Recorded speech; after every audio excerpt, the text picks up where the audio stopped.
In today's video, I'm going to show you how I revolutionised RB Leipzig in just 5 seasons. We joined the club at the start of a brand new save game in Football Manager 2023. Now in real life, Red Bull Leipzig are one of the youngest teams in German football. Only put together as recently as 2009, they started life off as 2 separate clubs. Dietrich Mateschitz bought 2 clubs and actually merged them together. And Red Bull Leipzig were formed in the 5th division of German football. Since 2009, they've been on an ascension and they have reached the Bundesliga in record time. It caused all kinds of problems. For German Bundesliga fans, they were against the idea of somebody coming in with such financial power and raising a team as quickly as what they did. But they have managed to do it. They have got to the Bundesliga and they are now starting to close the gap on the established teams. They are not too far behind the likes of Bayern Munich and Borussia Dortmund, and every single season that goes by, the gap is closing. However, this season, they got off to a bit of a rocky start and they have had some troubles in the Bundesliga. They find themselves around 5th place at the time of recording, and they are doing okay. But when you've got financial muscle like they have behind them, they would expect to do even better. A look at the club's history page reveals that although they are a young club, they have actually been winning things, and they even have a top flight trophy to their name already. They also have this impressive graph at the bottom of the screen that shows exactly how the club has risen through the German ranks so quickly. Starting off, let's look at the trophies that they have won. Kicking off with the DFB Pokal that they won in 2022. They won the Regional Liga Nordost in 2013. They have 2 Verbands Pokal Sachsen trophies in 2011 and 2013, and an Oberliga Nordost staff in 2010. So, looking at this graph then, we can see that they started life in 2009-2010. They finished first in the Oberliga Nordost Staffel Sud. They got promoted into the Regionalliga Nord and they finished 4th in 2010.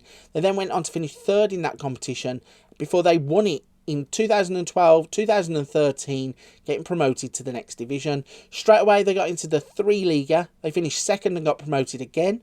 And then in the 2 Bundesliga, they finished 5th in 2014-15, before they finished 2nd in 15-16 and gained promotion to the Bundesliga. That then was impressive, but this is even more impressive. They finished 2nd in their first season in the Bundesliga. 2016-2017, they went on to be runners-up in the top flight. They then finished 6th in 17-18, 18-19, 3rd. They finished 3rd again in 19-20, once again finishing 2nd in 2021, and last season they finished 4th in the Bundesliga. This is the tactic that I'm going to use throughout the entire 5-year revolution of Red Bull Leipzig. It's an original creation by myself and the tactic is called F84 Broken Point. The tactic will be available on the channel. There'll be a video that you can go and view, and there will be a link in the description of that video where you can get your hands on the tactic if you want to have a go with it. But back to Red Bull Leipzig, we have loaded in our assistant manager's best 11 at the start of the save so we can see what we're working with initially. Obviously no transfers until the January transfer window mean that certainly this could be the lineup until that January transfer window. Starting off the back, we have Peter Gulaxi in goal. He's a player who's been at the club for a long time. At the age of 32, could be starting to wind down his career now, but in the short term, he's a goalkeeper that we can use going forwards. On the left-hand side, we have Angelino, former Manchester City player. In the centre-back position, we have Josko Gvardiol, everybody's favourite wonder kid. It's going to be difficult to keep hold of him. Maybe need to do a bit of contract trickery and win a lot of trophies to match the ambition that the player will have. Next to him, we have Orban and Klosterman. Moving forwards up the pitch, we have Schlager in that deep line playmaker role, Raim on the left and Kevin Campbell on the right. He's another one at the age of 31. He's one of the elder statesmen of the team with some of the younger kids coming through. May need replacing in the long term, but I think in the short term he's very usable in this position. Going forwards, we have Christopher Nkunku. He's a player that got caught up in the Chelsea madness in the winter transfer window, and in the next version of the game, when the winter transfer update comes out, he will actually be on loan at the club because he will be owned by Chelsea. But luckily for us, we're not at that point yet, and we're going to get to use him hopefully for the entire 5-season revolution. We then have Dani Olmo, another elite option, Spaniard who has been at the club for a while now. He has been developing nicely and one that we are going to try and keep hold of with everything we've got. And at the top of the pitch, we have Timo Werner. Now, obviously, Red Bull Leipzig have got an agreement in place to sign Benjamin Šeško, who is one of the most sought-after wonder kids in Football Manager.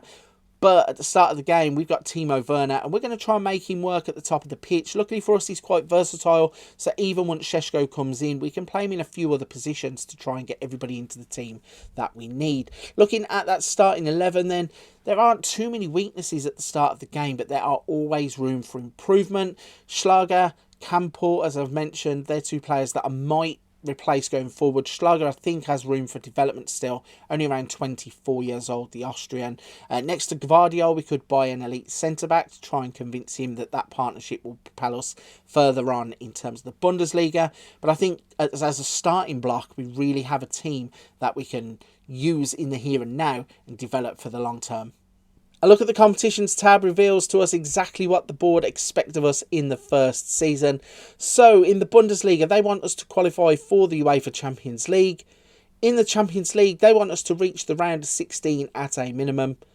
In the DFB Pokal, they want us to reach the semi-finals at a minimum. And in the DFL Super Cup, it's not important to the board, but we are playing against Bayern Munich, so we want to give a good account of ourselves if we can.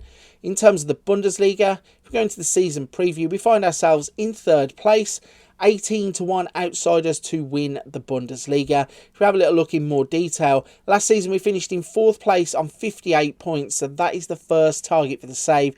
We want to finish above fourth place, and we want to close that gap to the big two at the top of the Bundesliga. So that's a little introduction to the club done and dusted. We're about to jet off to the end of the first season, but once again, as I mentioned there, we're not going to have any transfers in the summer transfer window. Everything you're about to see from the first season will have happened from January onwards. So let's see what has happened. Can we master the Bundesliga at the first time of asking? Let's jump to the end of season 1 and see what happened.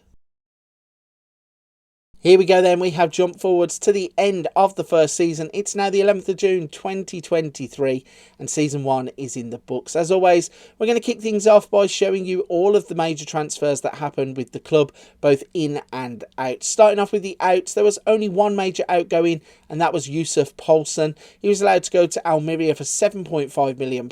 He became a little bit unhappy that we couldn't really fit him into the team, weren't playing him as a winger, weren't playing him as a forward. So when the money came in, we just thought we would take the offer. And with Yussuf Poulsen being the only major transfer to leave the club in January, it left us with about £20 million in the bank to improve the team. Now, at the point of the January transfer window, we were actually going quite well. There was nobody on the market that I thought was going to improve us instantly. So what I did was actually invest some of the money in youth going forwards. The first player I signed was a 19-year-old defensive midfielder called Matteo Sione, paid £1.2 million for his services. We spent £2.2 million keeping up the tradition of Red Bull Leipzig developing young American talent. This is Paxton Aronson. Now, if you think that the surname Aronson sounds familiar, that's because Red Bull Leipzig actually had a hand in developing his brother Brendan. Next up, we spent £2.4 million stealing one of our biggest rivals' young prospects. This is David Herold. We spent £2.5 million on a rising Norwegian star called Philip Ronningen Jorgensen. We signed him from Odd. And the final signing of the first transfer window is Matthias Sula. He's a young Argentinian who can play on the right wing. We paid £9.5 million for his services from Juventus, and I think he's one that is going to develop into a world-class player. So, investing in youth in the first part of this save, is it going to pay off? The first team were flying when we left the January transfer window, but did the investment pay off? So a look at the competitions tab reveals that we have finished third in the Bundesliga in our first season in charge of Red Bull Leipzig. We managed to finish on 67 points, and to be honest, we were miles behind league winners Bayern Munich. If we go into the Bundesliga and break that campaign down then, we played 34 games, we won 20 of them, we drew 7, we lost 7, we scored 66, we had a goal difference of 28, and we finished on 67 points. Our top goal scorer was Timo Werner with 28 goals. He also topped out in terms of average rating at 7.45. And we had Danny Olmo get 12 assists. If we go back to the competitions tab, we also got knocked out in the round of 16 in the Champions League. Let's have a little look through that. If we go to the group stages and try and find our group, we got drawn in a group with Barcelona, Frankfurt and Club Brugge. We finished second in the group. We played 6, We won 3, we drew 1, we lost 2, we had a goal difference of just 1, and we finished on 10 points, which meant that we go through to the round of 16, where we were drawn against Atletico, and we lost 5-3 on aggregate. In terms of the DFB Pokal, we were knocked out in the third round by Wolfsburg. If we go and look at that, I mean, Wolfsburg ended up winning the competition, so it weren't a bad thing, but we did lose 3-0, which was not ideal. And in terms of the DFL Super Cup, which wasn't important to the board, but it was to us, we actually got battered 4-1. So a decent first season in the competitions has seen us finishing third place like we predicted. Would like to close that gap to Bayern Munich because that is way too big. Only 3 points behind Dortmund is not that bad. Champions League, round of 16 is okay. DFB Pokal, knocked out in the third round, not good. And then we were runners-up in the DFL Super Cup. Let's have a quick look at the finances heading into Season 2. We can see that the club have an overall balance of £68.9 million, and they're willing to give us £50.2 million to go out and invest in new players. We also have a wage budget of £1.8 million, and we're only spending £1.6. Last thing to look at before we jump to the end of Season 2 is a look at our best 11 for the season. And starting us off, we have Galaxy in goal. We have Angelino at left back, Gvardiol, Orban and Lema. We have Ronningen Jorgensen fitting himself into the defensive midfield position. We have Raum on the left, Forsberg now on the right, Nkunku, Olmo and Timo Werner. So as I said, we are about to inherit the services of Benjamin Šeško. So going forwards, I don't think we need to invest in a striker. Could do with probably one more creative player in the final third of the pitch. We need probably a winger on both sides. Deep line playmaker, Ronningen Jorgensen looks like he's going to put a stamp on that. Next to Gvardiol, we are going to need to go out and invest in a centre-back. So maybe Season 2 is the season we take a bigger step forward. Let's jump to the end of it and see what happened in Season 2. We have jumped forwards. It's the end of Season 2, and as always, we're going to kick off with the major transfers that have happened both in and out of the club. The first one we're going to start off with is Alexander Sørloth. We have managed to sell him for £9 million. Moved him on to Ajax after he had been out on loan at Real Sociedad. Weren't really going to get himself ahead of Šeško or Werner in the lineup. So when the money came in, it was kind of one of those where we just took it because it was the right deal at the right time. The only other major transfer out of the club involved a striker too. This time it was Andre Silva. With us signing Benjamin Šeško, he wasn't getting the game time that he wanted. Had asked for a move. Juventus nibbled around for a little bit, finally putting up £12.25 million, and we took the deal. So, as was mentioned, we have signed the wonder kid, Benjamin Šeško. £20.5 million was agreed up front. No real need to introduce him. I think everybody on FM23 would know who Benjamin Šeško is. The next major transfer to come into the club was Malang Sarr. We paid Chelsea £12.5 million for his services. We went to Germany for a replacement for one of the two strikers that has left. We bought Lucas Beltran for £5.5 million. We then went and spent £4.8 million on Javairo Dilrosun, before we then went and splashed the cash on the big one. This is the transfer of the season. We bought Alexis McAllister from Brighton and Hove Albion for £63 million. We wanted him to come in and have a major impact on the team. The big question is, was it money well spent? And the answer is yes. Alexis McAllister and the other signings did have a big impact on our season. You can see that we have finished second in the Bundesliga. Now, okay, we didn't win it, but last season the gap between us and Bayern Munich was humongous. This season we have got it down to 2 points. We are definitely moving in the right direction. If we break down the Bundesliga campaign, you can see that we have played 34, won 26, drew 5, lost 3. We scored 81 goals. We had a goal difference of 47 and we finished on 83 points. We were the only two teams to finish within that 80-point marker. We had teams like Wolfsburg and Borussia Dortmund miles behind us this season. We really pushed Bayern Munich all the way to their title. Benjamin Šeško came in. He had an immediate impact, 28 goals. McAllister topped the league in terms of average ratings with 7.65 as we locked out all of the top 4 positions there. Nkunku got 14 assists, Forsberg got 10 and McAllister getting 10 also. If we go back and look at the other competitions, Champions League, we were knocked out in the round of 16 once again, this time by Manchester City. If we go in and look at the group stage once again, we can see that we were drawn in a group with Real Madrid, Celtic and Dinamo. We managed to finish in second, playing 6 games. We won 4, we drew 1, we lost 1. We had a goal difference of 6, and we finished on 13 points. That then put us through to the round of 16, where we played against Manchester City and we lost 5-3 on aggregate. Most of that happening in the second leg, where we lost 4-2. Moving across, we played in the DFB Pokal. This time we were knocked out in the second round, so that's a step back. We lost to Sport Club Freiburg, so disappointing to not get any further in terms of the DFB Pokal. Same round of the Champions League, and we have finished second in the Bundesliga. A quick look at the finances as we head into Season 3 reveals the club is going in the right direction. We have an overall balance of £86.5 million, but the board are prepared to give us £91.8 million to invest in players. We have a wage budget now of £2.3 million, and we are only spending £2 million of that. The final thing to look at before we jump to the end of Season 3 is our seasonal best 11 once again. Starting off with the goalkeeper, we have Gulaxi in goal. Angelino is still the left back.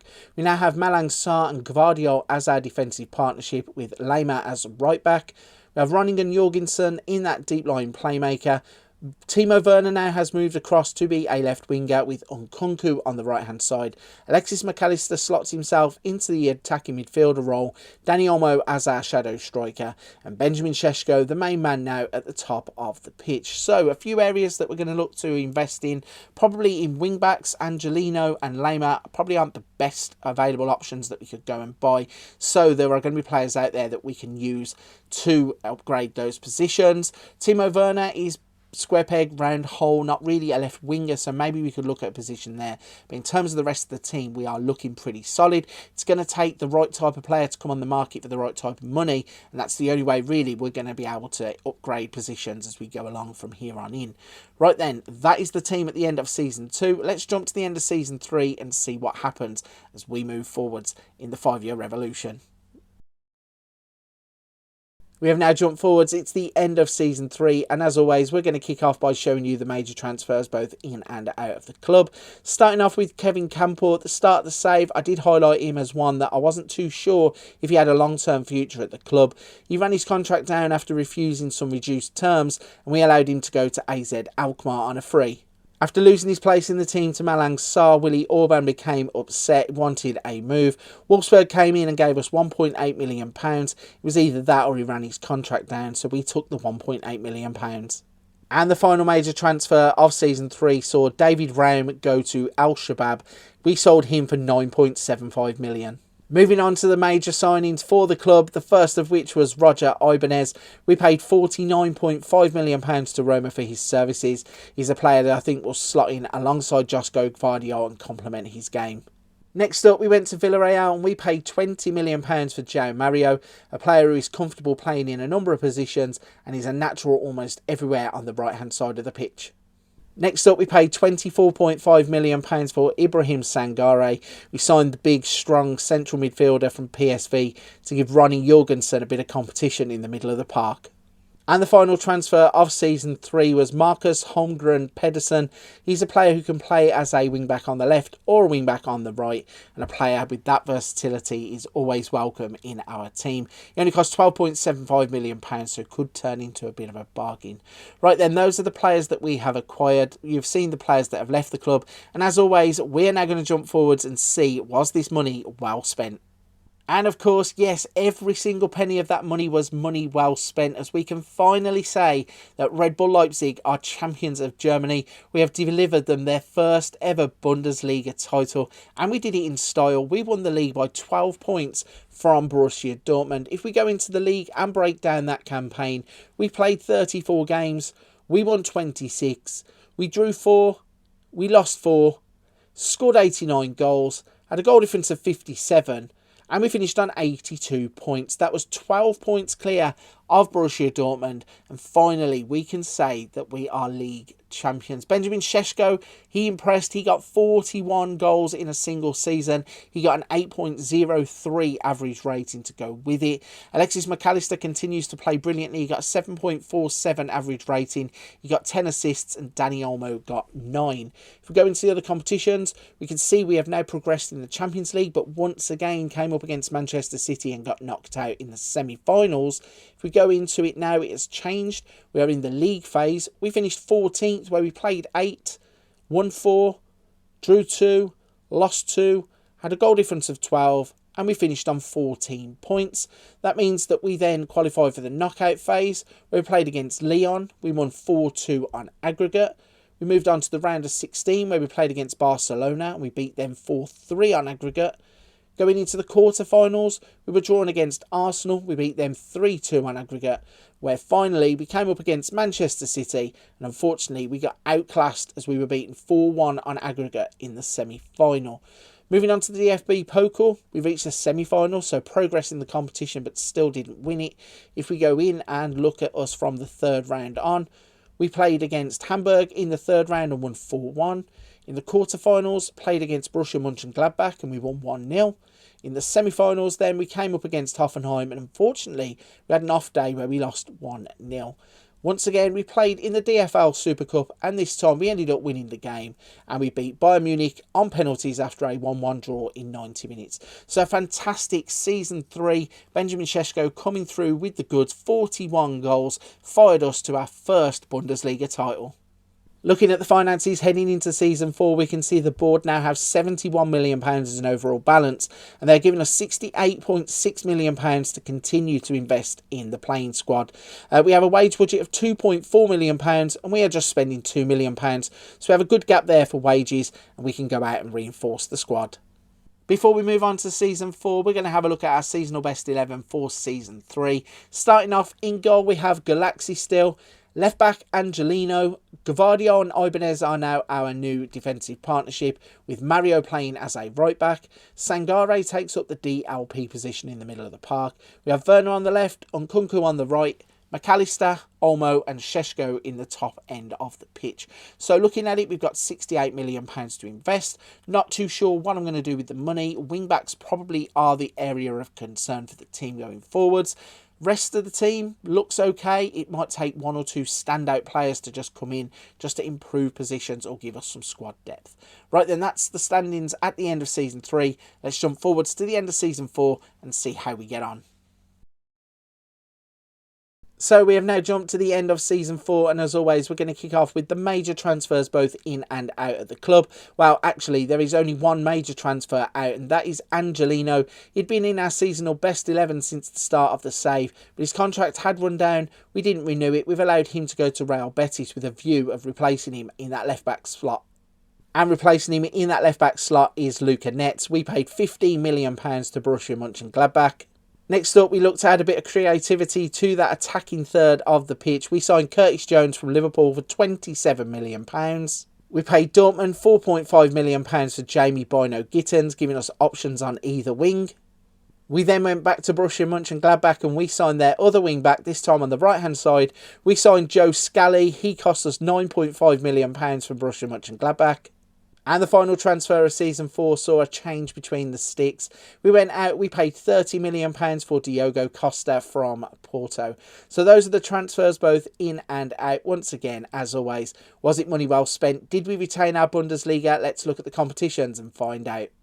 And once again, we have spent the money wisely because we have managed to retain our Bundesliga title. You wait years for one to come along and then two come along in the space of 2 years.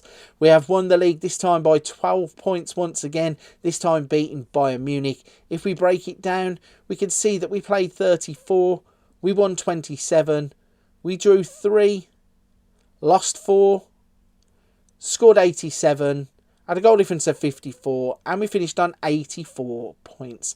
12 points clear of Bayern Munich and miles clear of the rest of the league. Benjamin Šeško got himself 36 goals. He had an average rating of 8.12. Dani Olmo got a 7.58 average rating. Nkunku got 12 assists. And Dani Olmo got himself 11. If we go across Champions League, back to the round of 16. If we go into the competition and look at the league phase, we finished in 12th. We played 8, we won 4, we drew 2, lost 2, had a goal difference of 8, and we finished on 14 points. Benjamin Šeško getting himself another 13 goals in this competition. In the knockout playoff round, 7-2 against Barcelona in that. Round of 16, we came up against Inter Milan, where we lost 6-3 on aggregate. DFB Pokal, we have added to the one that was already in the trophy cabinet. If we go in and have a little look, third round, we were drawn against Werder Bremen. We beat them 1-0. Quarterfinals, we played against Hoffenheim, beat them 3-0. Semi-finals, we came up against Borussia Mönchengladbach. We beat them 3-1. And in the final, we beat Borussia Dortmund 2-0. Benjamin Šeško once again getting 6 goals in that competition. And Nkunku got himself 5 assists. And to make it a golden season, we won the DFL Super Cup. We beat Mainz 2-0 in the opening competition of the season. So, a fantastic season number 4. Bundesliga title in the bag once again by 12 points. Champions League a little step back, but it's something we're going to look at going into the final season of the Revolution. The DFB Pokal is another thing that we have now added to the trophy cabinet, so they have 2 of those, and another DFL Super Cup to go with it. Looking at the finances heading into the final season, you can see the board have now really started to taste the success, and they are stepping up in terms of the financial power that they have. So the overall balance is £73.2 million, but they're prepared to back me with £100 million worth of investment. We're going to go out and try and spend all of that to have a big blowout for the final season. The wage budget is now up to £2.7 million. We're only spending 2.3, so a big enough gap there to go and attract some world stars, I'm sure. Before we move on to the final season of the Red Bull Leipzig Revolution, let's have a little look at Season 4's seasonal best 11. Starting off with the big man between the sticks now, Costa in goal, £30 million he cost. He rightfully takes his place. We have Luca Netz at left back. Gvardiol and Ibanez are our central defensive partnership, with Scally taking his place at right back. Sangare in the DLP. Now, a name to mention here is Ahmed. So he's one of the best regens that I've seen in a long time. £19 million, valued at between 38 and 55 million pounds. He's broken his way into the first team, and you can see, looking at his stats, he's going to be an absolute worldie once he develops fully. We then have Mario on the opposite side to him, McAllister in the AM, Nkunku as the shadow striker, and Benjamin Šeško at the top of the pitch. So, with £100 million to invest in this squad, we are going to either go and blow it all on one player, or we're going to buy a couple of players that are valued around 50 million each. Either way, we're going to try and have a blowout for the final season. Let's jump to the end of Season 5 and see how we get on. So this is it. We have finally jumped forwards to the end of the 5-year revolution. Season 5 is now in the books, and as always, we're going to show you what happened in terms of transfers both in and out of the club. We only had one major transfer out. It was Conrad Lehmer. We allowed him to join Lyon for £5 million. So moving on to the players who have joined the club in the seasonal best 11. I said we had £100 million to spend.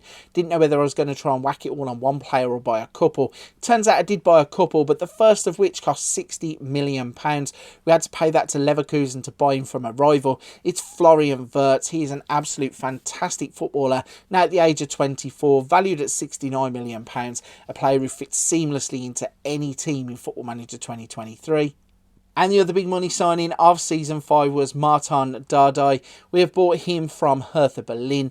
£39 million it cost to get him. He's a player really though who is just a rotation option just when Gvardiol and Ibanez need a rest, or a cup game option. I know it sounds crazy spending £39 million on a rotation player, but that is just how far this team has really evolved in the Revolution. So that is the spending complete. All the transfers are now done. The only thing left to find out is how we got on in Season 5. And the answer to that question is, once again, we are Bundesliga champions. That is 3 times in a row. We have completed the three-peat. This time we have beaten Wolfsburg to the title, and we beat them by 9 points. If we break the campaign down, you can see we have played 34 games. We have won 24. We drew 7, lost 3, scored 87, had a goal difference of 55. And we finished on 79 points. That puts 9 points clear of Wolfsburg in second, and a massive 13 points clear of Bayern Munich in third place, and that is a complete flip-flop to how we started. We are now finishing as the most powerful team in Germany. Once again, Benjamin Šeško was on fire, 42 league goals in that campaign. He had an 8.2 average rating. New boy, £60 million man Florian Wirtz, 7.56. Dani Olmo with 7.36. Dani Olmo also had 11 assists. Going back, we can see in terms of the Champions League, didn't do as well as we would have liked. We reached the quarter-finals. If we look at the league phase, we can see that we finished in 9th, playing 8, winning 5, didn't draw, had 3 losses, had a goal difference of 16, and we finished on 15 points. That then put us through into the knockout round, where we played against Atalanta. We dispatched them 6-1 on aggregate. In the round of 16, we played against Milan. We beat them 3-0 on aggregate. And then in the quarter-finals, we were drawn against Manchester United, where unfortunately we got hammered 5-1 on aggregate. Moving across the DFB Pokal, bit of a limp finish in that too, getting knocked out in the second round by Dortmund. And in the DFL Super Cup, we have added another one of those to the trophy cabinet by winning that. So, all in all, a fantastic final season, winning the Bundesliga, winning the DFL Super Cup, adding more silverware to the trophy cabinet. A final look at the finances reveals that if we were going into a 6th season, the board only had £27.9 million as an overall balance, but they were willing to give me another £50 million to go and spend. Not too sure where we can improve this team now. It is going from strength to strength. The wage budget will be £3 million, only would be spending £2.5 million. So anyway, the new manager coming in will have plenty of finances at his disposal. One of the last things to look at finally is the seasonal best 11 and the final squad as we will leave it. Looking at it, we can see that Costa would be the goalkeeper, Nets at left back, Gvardiol, Ibanez and Scally complete the back 4. Sangare will be the defensive midfielder. So is really improving now. If we show you him at the end of the save, 155 in terms of current ability. What a fantastic new gen, regen, whatever you want to call him. Pushed his way into the first team and has absolutely stayed there, performed fantastically to keep his place. On the right hand side we would have Nkunku, then have Alexis McAllister, Florian Wirtz and Benjamin Šeško at the top of the pitch. Šeško has been absolutely fire. We show him quickly his career stats.